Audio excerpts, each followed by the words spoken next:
Let me introduce you to Stef Sword-WIlliams, who is here from Fuck Being Humble, her own business, and the title of her first book. And Stef is on a mission to help people become unapologetically proud of their achievements. That's a mouthful.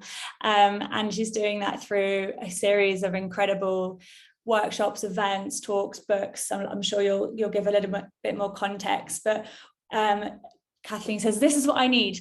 This is why she's here. It's why we have the legend here. So after we've figured out our purpose, we really want to start sharing what we think we want to do with the world, because that helps you refine whether or not what you're doing has legs, basically. You can't just have this great idea in isolation and not share it with the world. We need to be able to get a bit more confident to put ourselves out there and promote our businesses. So Steph, we have people here who have just started thinking about running their own businesses. We have people here who've been running them. They've kindly been sharing some of the businesses that they're working on in the chat. And Steph's really here to give some self-promotion tools and learnings that she's gained from doing this work over the last few years. So I'll go on mute unless you have any questions before we get going. But thank you so much for your time today. We're excited to hear what you have to say.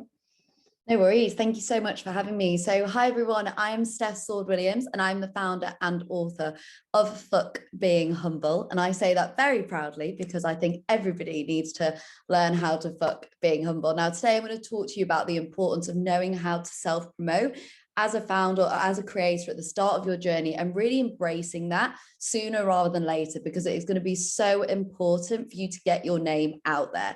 Now, for those of you that have never heard of Fuck Being Humble, you have no idea who I am. As Ellen mentioned, I started it with the main goal to help people be unapologetically proud of their achievements, get over the fear of self-promotion, and really learn to embrace self-advocacy, because I think it's something that is so fundamental and something that should absolutely be taught in our education, in our careers, and sadly it's not. Now, naturally, when I tell people I've started a self-promotion platform and it's called Fuck Being Humble, I get a lot of reactions like this. People are a bit unsure, they're a bit shocked, they don't know what to say, particularly in the UK. I know we've got people dialing in from all over. But when I break down what self-promotion means, self just means I, and promotion is just an activity that supports an aim or a goal. So there's no reason to feel embarrassed. There's no reason to feel awkward. Anybody who makes you feel bad for doing it, it's usually because they don't know how to do it themselves.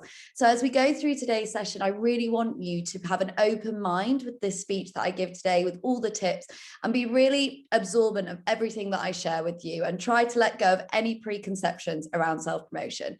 Now, to give you a bit of background on me, I worked in advertising for 7 years, and I know the power that storytelling can have for really big brands, but I know the power that it can have for individuals too. And the sooner you can figure out your own personal story, the easier things like self-promotion will be. And actually, the more people will hear about you, what you have to offer, and how you add value to people. So whenever I'm sort of speaking to people, one of the biggest things that I get asked about, and partly why Ellen invited me to speak today, is how do I self-promote without sounding, anybody can guess in the chat, let me know in the chat, what do you think the answer to this is? How do I self-promote without sounding? Let me know if any answers are coming in. Arrogant is generally the thing that I get asked all the time. And the reason I wanted to pull this up straight away and talk about this is because I actually think we have been led down a path to believe that self-promotion is arrogant when it's not. It's actually just been done by arrogant people, or done in an arrogant way. It does not mean the motion of self-promotion is a bad thing. It does not mean you're self-indulgent. It doesn't mean that everybody thinks that you love yourself and you only talk about yourself. It's a really essential tool to growing any business, to building any individual profile. So I just wanted to nip that in the bud straight away. And the other thing that I wanted to talk about was just to highlight that this isn't you. I Googled what arrogant was, and this is the first image that came up. So if you don't identify with this person, you are good to go. Now, one of the things that's so important when it comes to self-promoting is that you do not belittle yourself. This is something that I've noticed a lot of people do. They pluck up the courage to self-promote, and then all of a sudden, very close to the end, they back out and go, oh, I don't want to say that, so I'm going to water down whatever message it is that I want to say, right? And actually, what people end up saying are things like, excuse the shameless plug. All of these things I want you to never, ever say again, right? Never say, excuse the shameless self-promotion. I don't usually do this, but check out my latest work. If you've got nothing else to do, check out this new thing I'm doing. Humble brag alert. Studies have actually shown that saying humble brag alert is more annoying than just bragging. So don't say that. cheeky self-promo plug. And finally, the very worst out of the bunch for me is minor achievement announcement. I have no idea why we do this. I have no idea why we speak about ourselves in this way.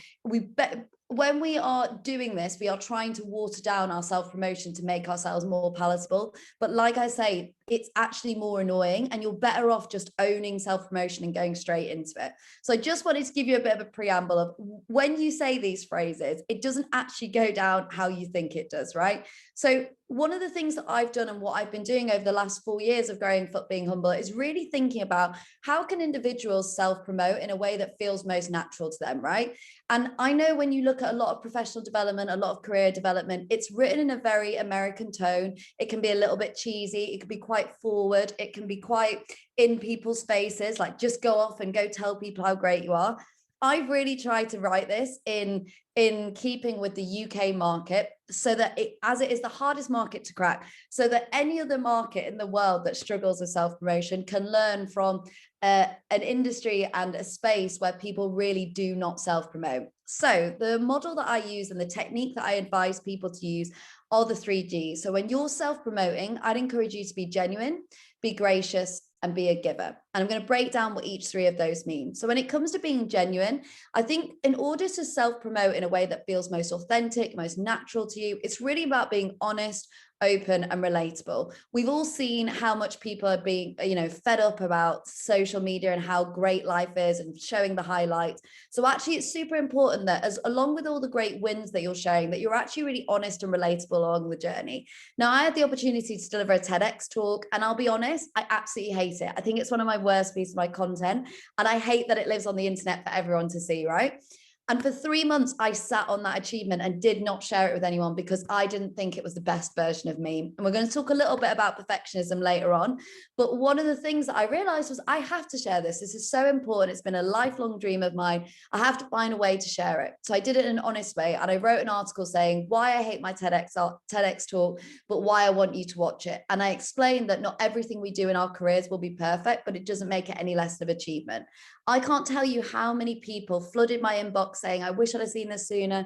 There's so many things I've not promoted that I wish I had done. And it really was just about being open, honest, and relatable, rather than trying to act like everything I do is amazing. Because as a founder, as a creator, anybody that is putting things out in the world, you'll soon realize that everything you create in 10 years later, you'll be like, oh, I hate it all anyway, right? So it's really just think about how can you connect with people in a really honest and genuine way.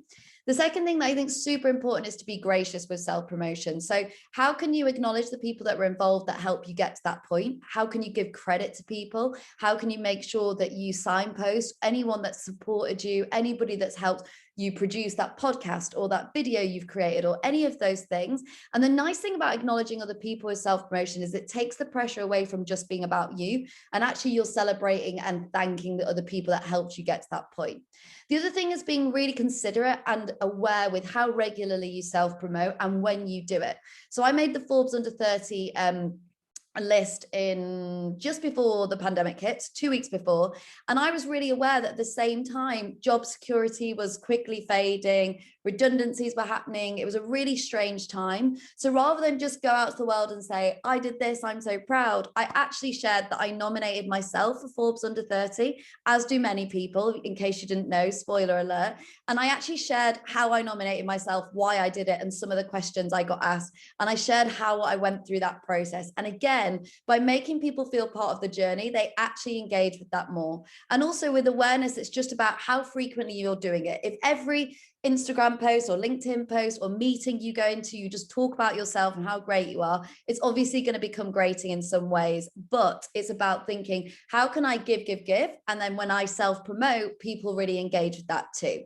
And the final thing that I wanted to say is the giver stage of self-promotion is really just thinking about how can you inspire? How can you give advice or advise other people? And what actions could you give them that could really help them on their own journey to self-promotion? So I just wanted to give you a bit of a roundup of the 3Gs, because I think it really helps to frame the type of self-promotion you can do if you take away your sort of preconceptions of what it means to self-promote. To self-promote is just to tell a story. It's just to share your narrative and put it out there in the world, however you choose to do that. Now, I've got 3 points I'm going to talk about today that I really want you to hold on to and take on your journey moving forward. And the first one that I wanted to say to everybody who's on this session is, please seize every single moment. You have no idea when you will get that opportunity again. So make sure that you have really go into any room, any environment, any networking space, any opportunity that you have got to put yourself out there, please do it, because the worst thing is regretting it, right? Now, when I was writing my book, I came up with the phrase FOSS, the fear of sounding stupid. Please let me know in the chat, give me a yes or no if you've ever felt FOSS. So that's feeling like an imposter, that's feeling like people might question your abilities, that feeling like, oh, I don't know if I should advocate or celebrate myself because I don't want people to question me. I can see the chat going off, so I can only imagine that it's everybody saying yes, yes, yes, yes, yes. Now, here's the thing. When we worry so much about FOSS, we're worrying too much about what other people think of us, right?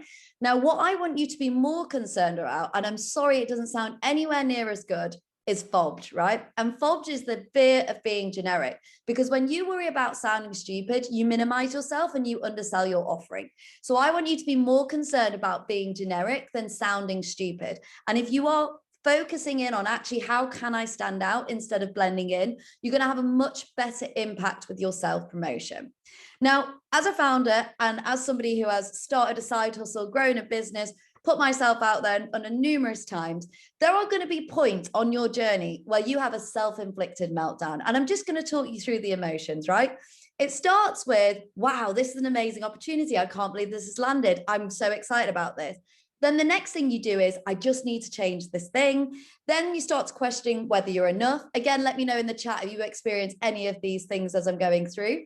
Then you'll start to tell yourself, I can't do this. Then you'll say it's too late. Then you'll tell yourself, I knew I couldn't do this. And then you'll say to yourself, I'll never be able to do that. So again, let me know in the chat if you've ever experienced the self-inflicted meltdown. This is something that is super, super common when I speak to people. And I'm only sharing this as something that unites us all together. For people who put themselves out there, who put their ideas out there, there's always the risk that you will induce this self-inflicted meltdown.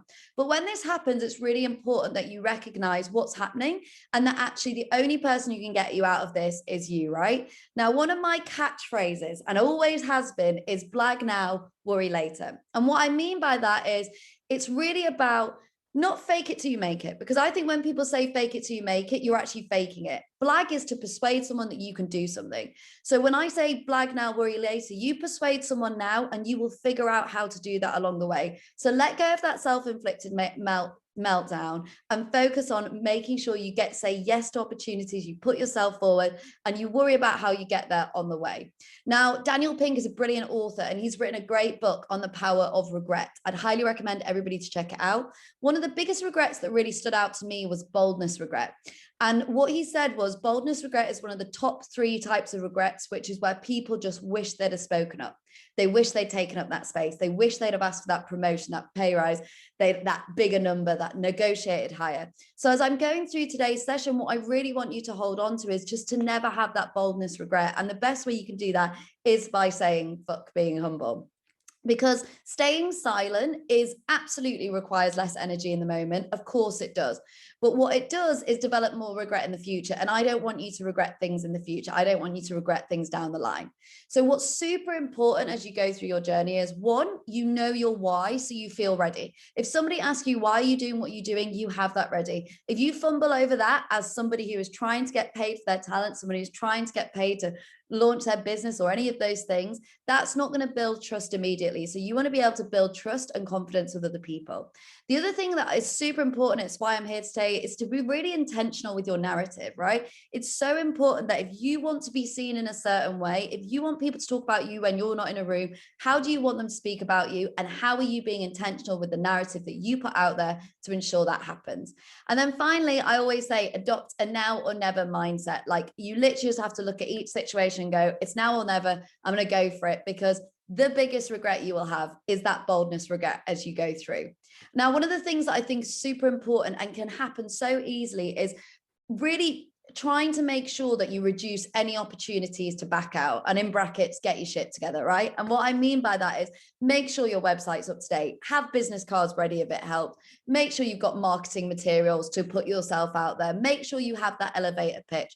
Because when you don't have those things ready, if somebody says, oh yeah, I'd love to find out more, could you send me your website, and it's not ready, you miss the opportunity to build that connection. You end up potentially losing it altogether. And it doesn't make a good first impression if you're like, oh, I just need to go edit my website for 2 weeks and I'll come back to you in a month's time, right? You need to have all the things ready to sell you, so that the minute somebody shows interest, they absolutely can get in touch with you and find out that information. And I'm speaking from experience.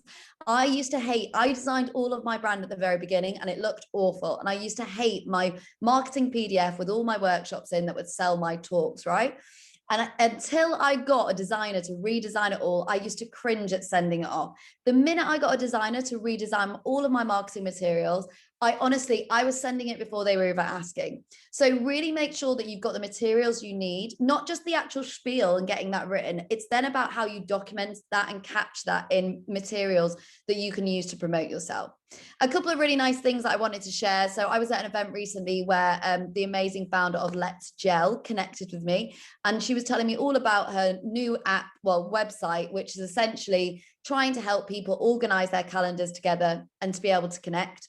And she basically put her QR code on the screensaver of her phone, and essentially that QR code went straight to her website. So when I scanned that, I was able to go through to her website and basically find out all of her information. So if you haven't already, you can do this with your LinkedIn profile and your Instagram, or you can make your own QR code for your website, but absolutely have that as your screensaver. So if you meet anybody of interest, they can scan your phone and you can immediately get to know you. I also wanted to share that at a networking event that I went to at the very start of Growing Foot Being Humble, I met somebody who worked at Cannes Lions Festival. We got talking, we got networking. And after about a year of growing our relationship, she put me forward to speak at Cannes, and I'd only been running for Foot Being Humble for a year, right? And this is the power of me standing up, speaking to someone, networking, sharing my story in a room, and never missing out that opportunity. The other thing that I think is really important is to track your progress. Now, when you are launching a business or launching anything that you are promoting yourself, you will most likely get pre-launch fear, which is essentially this feeling of, I'm not good enough. I'm going to pick apart everything that is wrong in my life, e.g., no kids, no house, no husband, no fiance, whatever it may be, completely irrelevant things, and tear yourself down because you're worried you're not good enough to do the thing at hand. So I'm telling you now, if you experience pre-launch fear, don't freak out, but just know that this is something that happens to many creators, founders, entrepreneurs, people who put themselves out there. It could come. And what I want you to do is, instead of sabotaging yourself and convincing yourself you can't do it, or that you're a fraud, or that everything that's happened in life is just luck, I want you to scrap all of these excuses. And I want you to make sure that you don't focus on all your weaknesses, because we are very good at that. We are very good at focusing on what we lack. And I want you to give yourself this personal pep talk. I want you to take a screenshot, take a photo, do whatever you want with this slide right now. But I want you to answer the following things. I want to do this because, based on my experience, I can do this because. People always celebrate me for the following things. Achieving this would mean I would feel so happy telling people the following, and I deserve to do this because. If you have this personal pep talk ready for when you are feeling low, it will really help you to make sure that you stay on track with your self-promotion. It will help you bring yourself back to the core of, why am I doing what I'm doing? Because ultimately what you want that list to do is take your whys. Why should I do this? Why do I think I'm good enough? Why do I think I'm worthy enough? And it should cancel out all of your buts, right? Any buts that you have, but I'm not good enough, but I couldn't do this, all of that. You need to be able to cancel out that with all of the whys of why you are doing what you're doing. And also, it's super important to lean on the people around you. So I have an amazing network of people, but I also have two really good friends where we regularly voice note our wins before dins on a Friday. So via WhatsApp, we send each other 2 to 3 things that we've done that we're proud of that week. And it's been such a powerful way, not only to practice self-promotion, but to actually practice how we talk about ourselves and how we show up, so that when I come to telling clients or potential people I want to work with, why am I worthy of that opportunity? I'm actually able to communicate that confidently and with pride. And I just wanted to say, because I know for a lot of founders and creators and anybody starting their own business, that you often feel like you have to do everything alone, but you actually don't have to, right? We do not have to do everything alone. So go find that support and go find the people who will back you when you need it. It's very simple to do. Find things like networking online. You can find things like Facebook groups and mentoring schemes, but please never feel like you're too old or you haven't got that network anymore. It's super important to make sure that you have that really strong support network to keep you going when you do have those wobbles, those insecurities, when you worry about, oh, am I good enough? Should I be doing this, right? And very quickly, I wanted to share a story about a friend of mine who, when she first started DJing, she got asked to DJ at a really late spot and it was a prime spot. One of our friends told her when she said, I don't think I'm good enough. He said, I agree. I don't think you're there yet. I think you need more practice.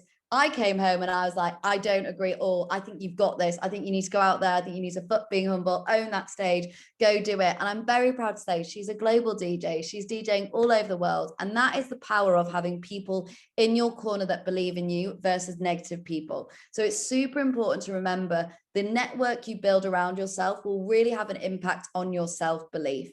And I always say to people, ask for feedback. Feedback is one of the best ways to self-promote because essentially you're taking words from other people and repurposing it yourself, right? So if you feel awkward or cringy talking about yourself, you can say, other people describe me as the following things, or my work has been known to do these things, or I'm often celebrated for X, Y, and Z. Allow other people's feedback to be the information and the resources that you use to promote yourself. And I just wanted to go through one final section and then we can move to Q&A, which is really just letting go of this need to be perfect, right? Because I see this happen time and time again. And that comes back to my point earlier about this blag now, worry later. And exactly the same way I felt when I was delivering my TEDx talk and I didn't think it was perfect. I had a word with myself and I was like, do you know what? Not everything I do will be perfect. And as someone who is a creator, entrepreneur, anybody who's putting themselves out there, not everything you do will be perfect. And we have to let go of that need. Otherwise, we will procrastinate, we will compare, we will criticize, and we will be negative towards ourselves. So I do not want to see you do any of those things on your journey. So when it comes to that emotion of, I can't do this, it's really about asking yourself, how can I do this? I've got this. I want to be able to make sure I can put myself out there. So one of the things that I always talk to people about is, how can you make an obstacle less intimidating, right? And a very simple way of doing that is just time-based tasks. So let's say you wanted to self-promote through a podcast. That's the thing you want to do. But actually starting a podcast feels huge. It feels really big, right? So let's break this down. What could you do in 10 minutes, 20 minutes, and 30 minutes? So you might research guests, you might map out questions, you might research branding, and then start thinking about, what could I do in 60 minutes? I could listen to other podcasts, I could speak to potential guests, or I could practice speaking and interviewing, right? The point is that with all these self-promotion tasks, they can feel overwhelming. It can feel like, can I be asked? I've got other things, more pressing things to be doing. But I want you to break down whatever you find really intimidating into small time-based tasks so that each day you chip away, whether it's 10 minutes, 5 minutes, half an hour or 2 hours here or there, and actually work towards that self-promotion, because you need to find a way to keep it consistent so that you actually stay on top of it. Now, a really simple thing that I do is I just literally have like an Excel spreadsheet, or you can use Airtable or any time management sort of software. And I just have things like send client emails, send out my pitch proposal, podcast interview. And what I do is I sort of say, how many hours is it going to take? Where do I need to be? And what do I need to use to do it, right? And just having a list and knowing, right, I've got 1 hour before a meeting. I'm in a coffee shop. What can I do to self-promote? Right, I'm going to do this now. Or I've got half a day. I'm going to produce content or any of those things. So it's really about how can you chunk down the information to make it more manageable. Now, I just want to say, when it comes to self-promotion and putting yourself out there, some of the best things I can encourage you to do: tell people you're going to do things because that'll make you feel like you have to do it. Announce it. Sell tickets for events before you're ready. Send out and save the date for an event that you're running or a podcast you're launching, and say yes to opportunities before you feel ready, because I promise you, if you say yes to them now, you will end up putting yourself out there way more and figuring it out along the way, and instead of waiting until you feel ready, because our procrastinating mindset will tell us we're never actually ready. And I just wanted to end the presentation by saying, if you don't look back and cringe, you're not actually growing. So when it comes to self-promotion, you've got to let go of any of those fears of everything needs to be perfect, everything's going to be amazing, because I promise you, in a year's time, you're going to be cringing at what you do. Now, I'm conscious that we've got time for question and Q&A. So I just wanted to wrap up the session by saying the 3 things that I want you to take away from today's session is seize every single moment, track your progress so you know how to self-reflect and you've got all the information that you need to use to self-promote, and let go of being perfect and know that not everything will be perfect, and that's okay. I always end my presentations by saying self-promotion isn't a dirty word, so don't feel awkward or bad for doing it. And if you enjoyed today's session, please do grab a copy of my book. It's available in print and audio. You can book me for talks and workshops. And for anybody who is new on their journey, please check out a podcast that I run with Daisy and Poonam, my 2 friends that I spoke about earlier, called That Feeling When. We look at that feeling when you've got to market yourself, you've got to raise your rates, you've got to promote, you've got to do all of those things. And it's a really great resource. That's everything from me. So thank you so much for listening. Steph, the chat was going off. People loved it. So I'm in no way surprised because you have so much gold in there. So really appreciate your time. Yeah, I think we can all take some really good lessons around not being kind of in the sidelines waiting for it to be perfect before we share. And I love the bit at the end about cringing at your previous work, because yeah, that's definitely the case for me. And yeah, I think the point around like your why being bigger than your buts is so important, and it's why we've structured this summit like this. We talk about our purpose so that if you tap into that, you believe in it, you're going to be so much more empowered to go out and promote it. So we've got time for just one question, if that's okay. It's a good one.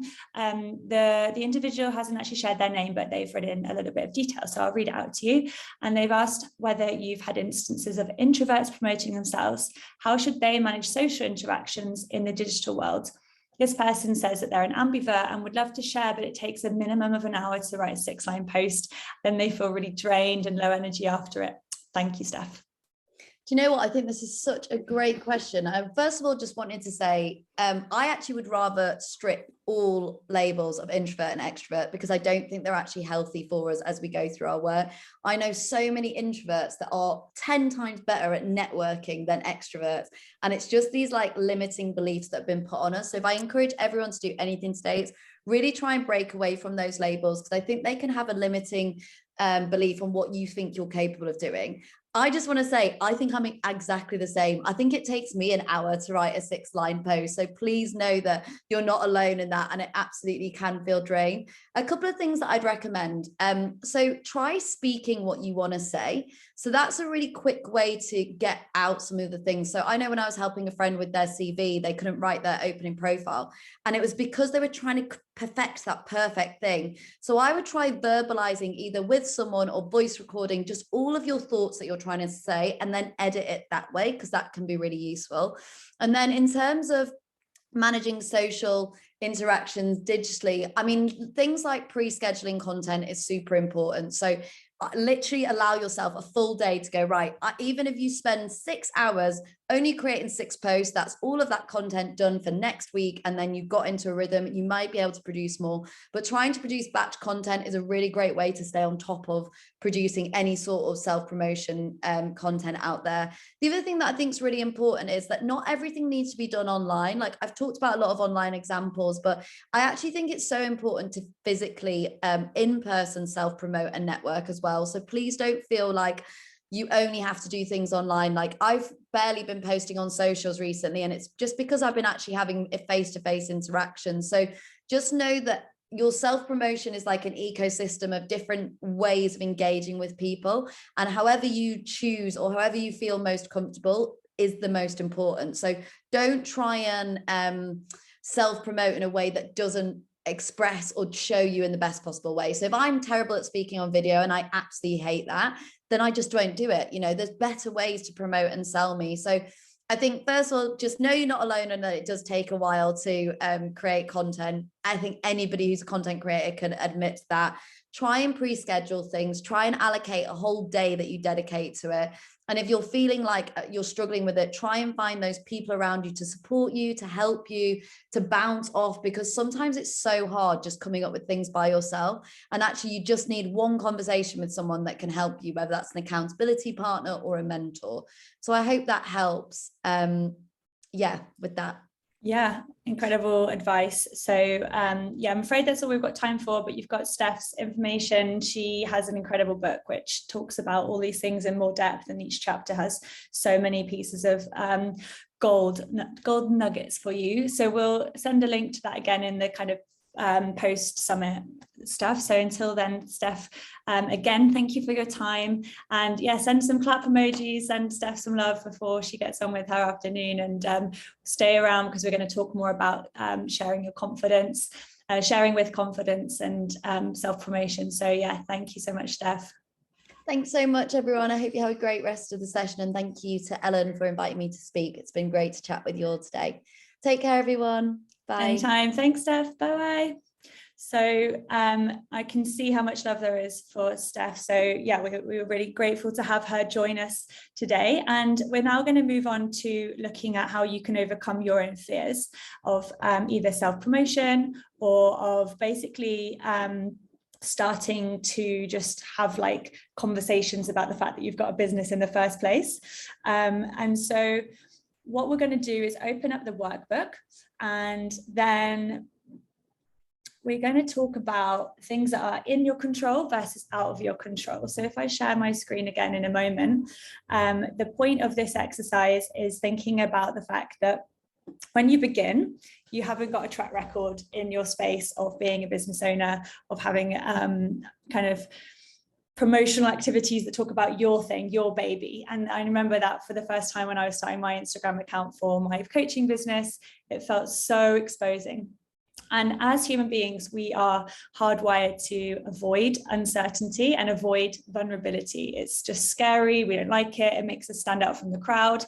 And when you're starting a business, it's completely rife with both of those things. You're vulnerable because it's all about you. It's all about your ideas. And what if nobody likes it? Well, not only is that rejection, but it's also potentially financially difficult to keep going. And it's also going to make you feel uncertain because there is no roadmap or guarantee that you will be successful straight away. You just have to keep going, like Stef said, keep putting yourself out there. And so with a bit more certainty, we can actually overcome our fears. So understanding what is it that you are afraid of is a really good first step to consider. So open up your workbooks again, and Mel can help you in the chat if you have any issues. But if you look at this exercise 2, power, what I want you to start thinking about are what are your fears.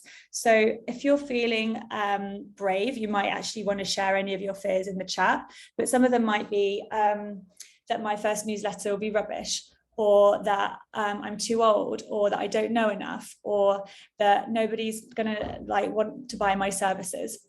I want you to use this space to just share your fears.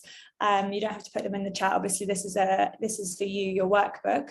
And then I want you to consider whether or not the fears are actually in your control or not. Because if they are, sometimes there's something we can do about it. Maybe we do want to get a bit more information, or we do want to get a mentor or an accountability partner.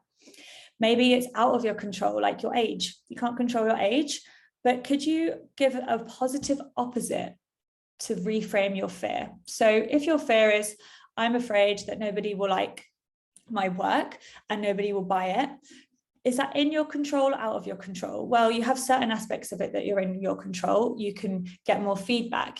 You can keep working on things that are actually parts of the process that you're in control of. And if it's out of your control, write out, because it's not something that you can necessarily change.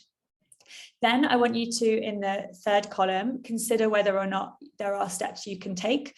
And if there are, write down what those might be. Speak to a bank manager about my finances and consider what options I have. Would be a money related thing.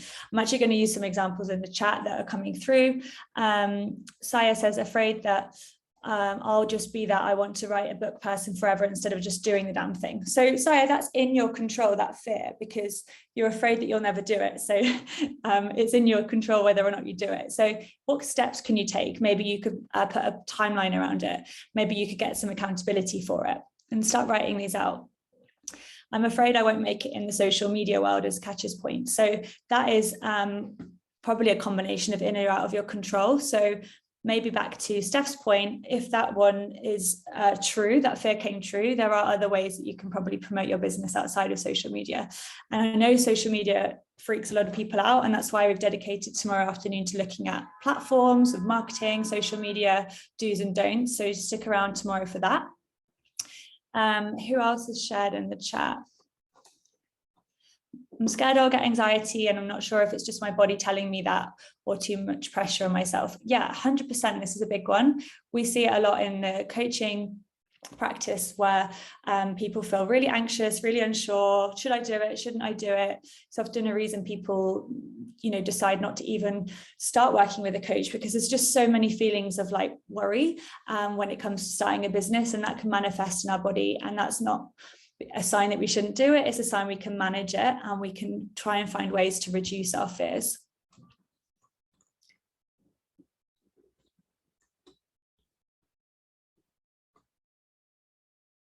So Claire's worried that the market is saturated, and why would somebody choose this service over a similar one? So for Claire, you'd put the fear there, worried that the market is too saturated. Is that in or out of your control? Well, if the market is already saturated, that's out of your control. But the steps you can take to overcome that fear is think, well, what do I have that stands out? What could I do that's different to the market?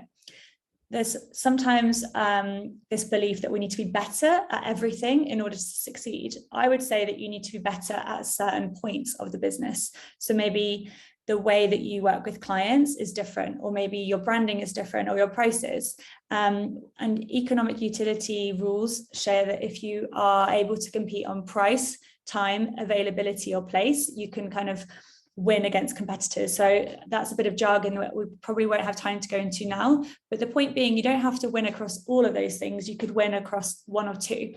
And so thinking about what's in your control is a first step to actually making it change. If we just sit there with our fears and let them stop us ever even starting, of course, we're not going to have a business.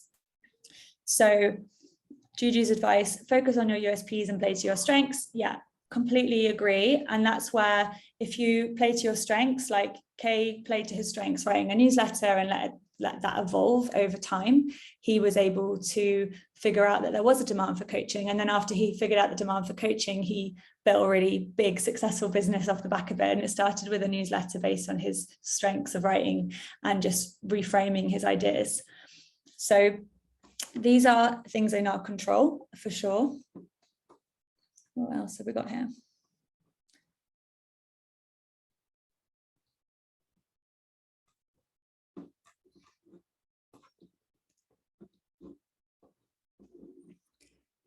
Has anybody managed to reframe any of their fears into a positive opposite? So for example, I'm worried I'm too young. The positive opposite could be, because I'm young, it gives me more time to succeed. Or, finding the positive of your fear can be a nice way to reframe it as well.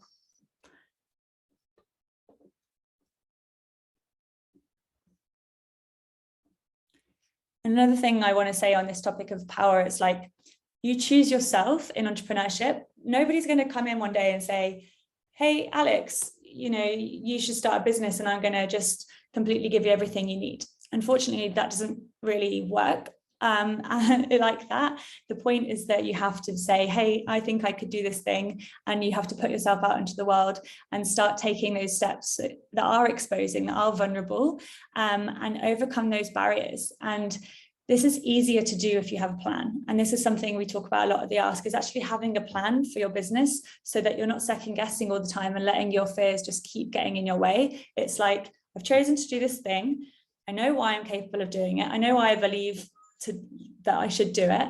And then my plan to making it happen is X, Y, Z. And then staying accountable through that plan is how you overcome confidence gaps. Because as soon as you've seen yourself in that cycle of taking action, getting momentum, getting customers, often those fears do go away. I had probably like 3 hours of coaching 1 week with a coach before I quit my business.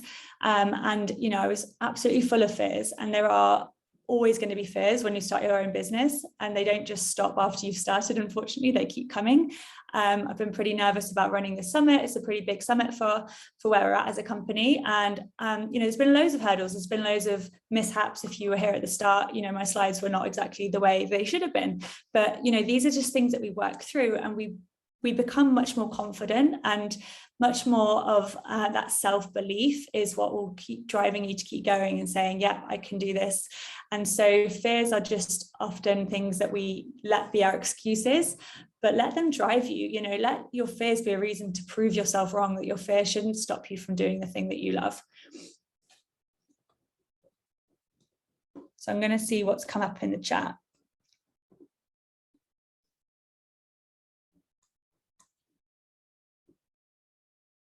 I love that you're problem solving for each other. Yeah, Natalie's advice to catch her around markets and pop-ups. This is so important. We're going to talk about this tomorrow when we look at the people stage, which is that you don't actually have to just sell on social media. You can sell in real life to real people. And so this is a great advice from Natalie there. Hajar's one of the fears is to be not taken seriously because socials are fun, self-help. Somehow I thought life coaches have to be serious. So yeah, 100% that became your USP. And isn't that interesting, Hajar, how what has become your selling point and your point of difference that stands out, and what makes people want to work with you is the thing that you were worried about at first. These things always have a way of working themselves out. Thank you, Saja. I appreciate it. Fear of being judged when putting myself out there can be negated with confidence and perseverance. Perseverance, 100%. Remembering we're all unique and all have our own special power, and just putting yourself out there and being unabashedly you is a superpower. Juju, I think you have some skills in motivational speaking there, so hopefully you're pursuing that line of work. The fear of miscalculating how much to ask for, to negotiating.